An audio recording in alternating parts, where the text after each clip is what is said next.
अस्सलाम वालेकुम स्टूडेंट्स। आज हम दो डिफरेंट टॉपिक्स को डिस्कस करने जा रहे हैं, जिसके यहाँ एक तो आपने स्टोरेज मीडिया के ऊपर जब डाटा स्टोर करवाना होता है तो किन मेथड्स को यूज़ कर सकते हो, किन मेथड को यूज़ करते हुए सेकेंडरी स्टोरेज डिवाइसेस से डाटे को एक्सेस किया जा सकता है, वहाँ पे डाटे को ऑर्गेनाइज किया जा सकता है। और दूसरा, ट्रेडिशनल फाइल सिस्टम किसे कहते हैं और कौन सी ऐसी प्रॉब्लम्स हैं जिन्हें ट्रेडिशनल फाइल सिस्टम को यूज़ करते हुए हमें फेस करना पड़ता है। सबसे पहले डाटे को ऑर्गेनाइज करने के जो 3 डिफरेंट मेथड, उनमें सीक्वेंशियल मेथड, डायरेक्ट और रैंडम फाइल मेथड और इंडेक्स्ड सीक्वेंशियल मेथड के नाम से हैं। अब सीक्वेंशियल मेथड एक्चुअली है क्या चीज़? याद रखें बच्चों, जब आप किसी भी स्टोरेज डिवाइस के यहाँ एक तरतीब के साथ, एक सीक्वेंस के साथ डाटे को ऑर्गेनाइज कर रहे होते हो और उसी सीक्वेंस को फॉलो करते हुए, उसी सीक्वेंस को यूज़ करते हुए डाटे को रिट्रीव कर सकें, इस मेथड का नाम सीक्वेंशियल फाइल मेथड होता है। यानी एक तरतीब के साथ डाटा रखा जा सके और उसी तरतीब से आप डाटे को फेच कर सकें। अगर आप में से किसी ने वो कैसेट वाला सीन देखा हो, मैग्नेटिक टेप वाला, तो उसमें जिस तरतीब के साथ ऑडियो डाटा सेव होता है, उसे उसी तरतीब से ही एक्सेस किया जा सकता है, सीक्वेंशली तौर पे एक्सेस किया जा सकता है। रैंडम या डायरेक्ट एक्सेस हम नहीं कर सकते। ओके? डायरेक्ट और रैंडम फाइल्स की या रैंडम एक्सेस मेथड की बात करें या इस टेक्निक की बात करें, तो बच्चों आप लोग जैसे नाम से वाज़ेह है, डायरेक्ट और रैंडमली जब आप लोग डाटे को एक्सेस कर लें, एक इस तरह की टेक्निक, एक इस तरह का स्टोरेज एरिया, एक इस तरह का सेकेंडरी स्टोरेज एरिया, जहाँ पे डाटे को जिस तरतीब से आप रखना चाहें रख सकते हैं और बाद में जिस पोजीशन से, जिस पर्टिकुलर लोकेशन से आप डाटे को फेच करना चाहें इजीली फेच कर लें। इस मेथड को, इस टेक्निक को, इस ऑर्गेनाइज करने के मेथड का नाम डायरेक्ट और रैंडम फाइल एक्सेस मेथड कहलाता है। सही? यानी आप एक तरतीब के साथ एक सीक्वेंशियल मेथड की मदद से भी डाटा अरेंज कर सकते हैं। सीक्वेंशियल मेथड की मदद से डाटे को एक्सेस करना चाहें आपकी मर्ज़ी। आप डायरेक्ट वे में किसी पर्टिकुलर लोकेशन को, पर्टिकुलर डाटे को एक्सेस करना चाहें तब भी डायरेक्ट और रैंडम फाइल्स की मदद से एक्सेस कर सकते हैं। क्लियर? तो जब आप डायरेक्ट और रैंडम मेथड की मदद से डाटे को एक्सेस कर रहे होंगे तो बच्चों, as compare to sequential method ये फास्ट रिस्पांस देगा। क्यों? क्योंकि सीक्वेंस के अंदर आप लोग जानते हैं कि एक तरतीब के साथ जिस तरह से डाटा उसके अंदर स्टोर होता है वैसे ही हम एक्सेस कर सकते हैं, रैंडमली एक्सेस नहीं कर सकते। हमें अगर लास्ट नंबर पे, लास्ट पोजीशन पे अगर कोई डाटा मौजूद है उस मैग्नेटिक टेप पे, तो पहले सारे डाटे को आपको गुजारना पड़ेगा एक सीक्वेंस की मदद से। आप एंडिंग पॉइंट पे मौजूद डाटे को, आखिरी लोकेशन पे मौजूद डाटे को एक्सेस कर सकते हैं। व्हेनेवर डायरेक्ट मेथड के यहाँ, जैसे आप लोगों ने प्राइमरी की को यूज़ किया था एमएस एक्सेस के अंदर, सेम एज़ आप की को यूज़ करते हुए, पर्टिकुलर किसी भी इंफॉर्मेशन को यूज़ करते हुए किसी भी रैंडम पोजीशन पे मौजूद फाइल को एक्सेस कर सकते हैं। सही? लेकिन डायरेक्ट और रैंडम फाइल मेथड के यहाँ एक प्रॉब्लम आ रही होती है जिसका नाम सिनोनिम होती है। अब ये सिनोनिम है क्या चीज़? जब आप सेम लोकेशन के ऊपर, यानी सेम एड्रेस के ऊपर एक से ज़ायद डाटा यानी डिफरेंट फाइल्स को स्टोर करवाना चाहें, यानी एक एड्रेस को दो, ऐसे समझ लें कि फाइल्स कॉपी करने के लिए, दो फाइल स्टोर करवाने के लिए आप एड्रेस को कॉल कर रहे हैं, तो देन वो एरर देगा कि भाई इस लोकेशन के ऊपर एट ए टाइम एक ही डाटा स्टोर हो सकता है। क्योंकि आप लोग जानते हैं कि मेमोरी पोर्शन के अंदर जितने भी सेल्स होते हैं, हर सेल का एक यूनिक एड्रेस होता है और उस यूनिक एड्रेस को यूज़ करते हुए आप वहाँ पे यूनिक डाटा ही स्टोर करवा सकते हैं। ओके? लाइक अगर दो स्टूडेंट्स को रोल नंबर सेम अलॉट कर दिया जाए तो सेम पोजीशन बन जाएगी जैसे आप डायरेक्ट या रैंडम मेथड के यहाँ अगर एक एड्रेस को कॉल करके मुख्तलिफ डाटा वहाँ पे स्टोर करवाने की कोशिश करते हैं। ओके? और तीसरा मेथड जो इंडेक्स्ड सीक्वेंशियल फाइल है, बच्चों ये एक ऐसा मेथड, एक ऐसी टेक्निक जिसकी मदद से आप अपने स्टोरेज एरिया के अंदर जो डाटा स्टोर करवाएंगे, जो रिकॉर्ड स्टोर करवाएंगे, वो डिसेंडिंग या असेंडिंग आर्डर के अंदर स्टोर होगा। कैसे? असेंडिंग या डिसेंडिंग आर्डर की मदद से आप उसे स्टोर करवा सकते हैं। ये आर्डर एक्चुअली एक की के ऊपर टोटली बेस कर रहा होता है। इसी की को यूज़ करते हुए, इस एडिशनल फीचर को यूज़ करते हुए इंडेक्स्ड फाइल ऑर्गेनाइजेशन को मेंटेन किया जाता है विद द हेल्प ऑफ की। सही, वही जो आपने एज ए प्राइमरी की के तौर पे कोई एट्रीब्यूट यूज़ किया था, उसी को यूज़ करते हुए आप अपनी फाइल्स को ऑर्गेनाइज कर सकते हैं। अब याद रखें, इंडेक्स्ड सीक्वेंशियल मेथड की मदद से आप फाइल्स को एक सीक्वेंस की मदद से, यानी एक सीक्वेंशियल वे में भी एक्सेस कर सकते हैं, और रैंडमली भी आप एक्सेस करना चाहें तो इजीली एक्सेस कर सकते हैं। लेकिन इस मेथड को यूज़ करते हुए आपको स्पेस की, स्टोरेज की ज़्यादा ज़रूरत होती है। इंडेक्सेस को मैनेज करते हुए ये रिस्पांस स्लो देता है, क्योंकि इसमें असेंडिंग या डिसेंडिंग आर्डर एक पर्टिकुलर एट्रीब्यूट की मदद से अरेंज किया जाता है। तो इस वजह से आप इंडेक्स्ड सीक्वेंशियल फाइल को as compare to random access method यूं कह सकते हैं कि स्लो होगा, यानी इसका जो रिस्पांस रेट होगा as compare to random access method slow होगा। ओके, क्योंकि यहाँ पे इंडेक्सेस की मदद से डाटे को एक सीक्वेंस, ये असेंडिंग भी आप जानते हैं एक तरतीब से असेंडिंग आर्डर में होता है, डिसेंडिंग भी एक तरतीब से, यानी छोटे से बड़ा यानी असेंडिंग आर्डर, और अगर आप हाईएस्ट से लोएस्ट की तरफ जाते हैं तो तब ये डिसेंडिंग आर्डर। तो ये होगा क्या? एक सिक्वेंशियल मेथड। तो ये सिक्वेंशियल मेथड आप लोग जानते हैं कि उसे एक्सेस करने में, उसे मैनेज करने में as compare to random time ज़्यादा कंज्यूम होता है। क्लियर? 3 मेथड हैं, रिपीट कर रहा हूँ। सिक्वेंशियल, जिसमें एक तरतीब के साथ डाटा रखा जा सकता है और उसी तरतीब से ही डाटा फेच किया जा सकता है। दूसरा रैंडम, रैंडम में आप लोग की मदद से एट्रीब्यूट जो एज ए प्राइमरी की के तौर पे यूज़ हो रहा है, उसे यूज़ करते हुए फाइल्स को ऑर्गेनाइज करते हो स्टोरेज एरिया के अंदर, और बाद में जिस पोजीशन, जिस पर्टिकुलर लोकेशन से आप डाटा फेच करना चाहें, एक्सेस करना चाहें, रिट्रीव करवाना चाहें, इजीली रिट्रीव करवा सकते हैं। व्हेनेवर इंडेक्स सीक्वेंशियल के अंदर आप असेंडिंग या डिसेंडिंग आर्डर के अंदर डाटे को ऑर्गेनाइज कर रहे होते हो, और उसके बाद फिर आप सीक्वेंशियल मेथड की मदद से या रैंडम की मदद से, दोनों तरीकों से आप डाटे को एक्सेस कर सकते हैं। ओके, फाइल प्रोसेसिंग सिस्टम की बच्चों अगर बात करें तो फाइल प्रोसेसिंग सिस्टम एक्चुअली है क्या चीज़? जब कोई भी ऑर्गेनाइजेशन अपने डाटे को मैनेज करने के लिए या स्टोर करवाने के लिए फाइल्स मेथड का सहारा लेती है, तो देन उस मेथड का नाम, उस प्रोसेस का नाम फाइल प्रोसेसिंग सिस्टम होता है। अब ये जो टिपिकल फाइल प्रोसेसिंग सिस्टम होता है, ये डिफरेंट फाइल्स को हर डिपार्टमेंट के अंदर किसी भी ऑर्गेनाइजेशन के यहाँ स्टोर करवाने के लिए यूज़ हो रहा होता है। मीन क्या कि अगर फॉर एग्जांपल जी एक बड़ी ऑर्गेनाइजेशन के 3, 4, 5, 6 डिफरेंट डिपार्टमेंट्स हैं, तो जितने भी एम्प्लॉयज़ हैं, हर डिपार्टमेंट के अगेंस्ट उनका डाटा डिफरेंट स्टोरेज एरिया के अंदर स्टोर होगा।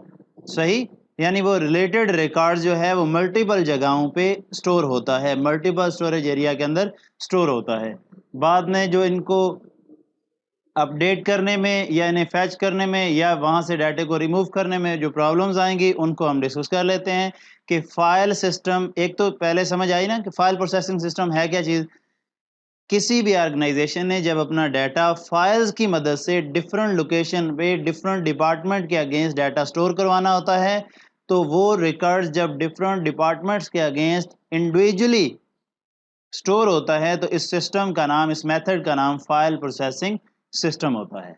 ओके, लाइक अगर आप लोगों का फाइल प्रोसेसिंग सिस्टम की मदद से किसी भी पोस्ट ग्रेजुएट कॉलेज का, किसी भी स्कूल का, किसी भी यूनिवर्सिटी का डाटा मैनेज किया जाए, स्टूडेंट्स का, तो आपके कॉलेज की बात कर लेते हैं। आपके एडमिशन जो एडमिन ब्लॉक है, यानी एडमिनिस्ट्रेशन ब्लॉक है, वहाँ पे आप लोगों का रिकॉर्ड एक अलहदा डाटाबेस के अंदर, लाइब्रेरी के यहाँ एक अलहदा डाटाबेस के अंदर, और इसी तरह से फॉर एग्जांपल आप लोगों का कोई और डिपार्टमेंट, कोई और एक्टिविटी भी वहाँ पे हो रही है, तो वहाँ पे अगर एक और थर्ड डिपार्टमेंट आप लोग यूज़ कर रहे हैं, तो 3 डिफरेंट लोकेशन पे सेम स्टूडेंट्स का रिकॉर्ड मौजूद होगा। अब देखें, 3 लोकेशन पे सेम डाटा मौजूद, यानी सेम स्टूडेंट का रिकॉर्ड मौजूद। अब हर जगह पे स्टूडेंट का नेम भी आएगा, तीनों लोकेशंस पे, तीनों पे उनका रोल नंबर भी आएगा, तीनों पे उनका डिपार्टमेंट भी आएगा। और बाद में फिर जब अपडेशन का मसला होगा, तो आप एक फ़ाइल को अपडेट करते हुए बाकियों को भी अपडेट करेंगे। इंडिविजुअली करना पड़ता है। फाइल प्रोसेसिंग सिस्टम के अंदर डिस्ट्रीब्यूटेड डेटाबेस वाली फैसिलिटी मौजूद नहीं होती, फीचर मौजूद नहीं होता। वो हम इंशाल्लाह डेटाबेस या डीबीएमएस जैसे ही पढ़ेंगे तो आप लोगों को क्लियर हो जाएगा कि कैसे हम फाइल प्रोसेसिंग सिस्टम या ट्रेडिशनल फाइल प्रोसेसिंग सिस्टम के हाँ जो प्रॉब्लम्स फेस हो रही होती हैं उनको कैसे डीबीएमएस को यूज़ करते हुए, प्रोसेस को यूज़ करते हुए, टेक्निक को यूज़ करते हुए इन प्रॉब्लम्स को अवॉइड कर सकते हैं। तो आइए उन चंद प्रॉब्लम्स को देख लेते हैं जो हमें ट्रेडिशनल फाइल सिस्टम के यहाँ फेस करना पड़ेंगी। सबसे पहले बेटा data redundancy. Data redundancy data redundancy का सिर्फ आपने लफ्ज़ याद करना है कि डेटा रिडंडेंसी एक्चुअली है क्या चीज़। Data redundancy duplication of file का नाम होता है।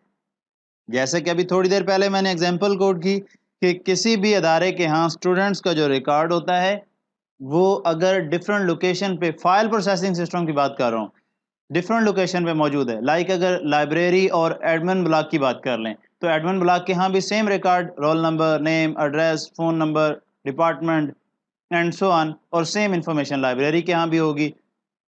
तो ये जो सेम डाटा डिफरेंट लोकेशंस पे मौजूद होता है, ये डुप्लीकेशन का बायस बनता है। यानी कि यहाँ पे डाटे को मल्टीपल फाइल्स के अंदर स्टोर करवाने के लिए बार बार आपको रीराइट करना पड़ता है, बार बार आप लोगों को कोड करना पड़ता है, डाटे को सेव करवाना पड़ता है, अपडेट करना पड़ता है डिफरेंट लोकेशंस पे। इसे रिडंडेंसी ऑफ डाटा कहते हैं। ओके, यानी कि ट्रेडिशनल फाइल सिस्टम के यहाँ ट्रेडिशनल फाइल अप्रोच को यूज़ करते हुए आप जब फाइल्स को ऑर्गेनाइज कर रहे होंगे, मैनेज कर रहे होंगे अपने डाटे को, तो आप जिस लोकेशन पे यानी जिस ऑर्गेनाइजेशन के लिए काम कर रहे हैं उसके यहाँ अगर 10 डिपार्टमेंट हैं तो एक एम्प्लॉय का रिकॉर्ड उन 10 डिपार्टमेंट्स में अगर उसकी इन्वॉल्वमेंट है तो 10 के 10 में इंडिविजुअली आपको क्या करना पड़ेगा, अपडेट करना पड़ेगा। इसी वजह से, इस डुप्लीकेशन की वजह से डाटा रिडंडेंसी का मसला हमें, डाटा रिडंडेंसी वाली प्रॉब्लम, डाटा रिडंडेंसी प्रॉब्लम को फेस करना पड़ता है। डाटा इनकंसिस्टेंसी क्या है? जैसे डुप्लीकेशन के बारे में बताया कि सेम डाटा मल्टीपल लोकेशन पे, अब यहाँ पे इनकंसिस्टेंसी का क्या मतलब है बच्चों? इनकंसिस्टेंसी एक ऐसी प्रॉब्लम जिसकी वजह से जब आप एक साइड पे डाटा अपडेट करेंगे, यानी किसी एक एम्प्लॉय का, स्टूडेंट का एड्रेस अगर अपडेट हो गया, यानी उसकी जो परमानेंट एड्रेस था वो चेंज हो गया, तो वो अपना एड्रेस अगर चेंज करवाना चाहता है तो अगर वो 10 साइटों पे काम कर रहा है तो उसे 10 डिफरेंट लोकेशंस पे डाटे को अपडेट करवाना पड़ेगा। इसे कहते हैं डाटे की इनकंसिस्टेंसी, कि वो डाटा कंसिस्टेंट नहीं है। एक साइट पे अपडेट करने से बाकी सारी साइटों पे ऑटोमेटिक अपडेट नहीं होता, वो चेंज हमें हर साइट पे जाके इंडिविजुअली करवाना पड़ता है। इसे कहते हैं data inconsistency. Whenever program data dependency की बात करें तो जिस प्रोग्राम को, जिस सॉफ्टवेयर को यूज़ करते हुए आप डाटे को अपडेट कर रहे होते हैं, फाइल सिस्टम के यहाँ डाटे को स्टोर करवा रहे होते हैं, अगर डाटे की तरतीब को चेंज किया जाए, अगर डाटे की साइज़ को, लेंथ को आपने चेंज किया, यानी डाटे की जो प्रॉपर्टीज़ हैं उन्हें चेंज किया, तो आपको उस प्रोग्राम को भी उस हिसाब से अपडेट करना पड़ेगा। जिस तरह से प्रोग्राम अगर आप चेंज कर रहे हैं तो प्रोग्राम के मुताबिक आप लोगों को डाटे को भी अपग्रेड करना पड़ेगा। यानी ये दोनों आपस में डिपेंडेंट हैं।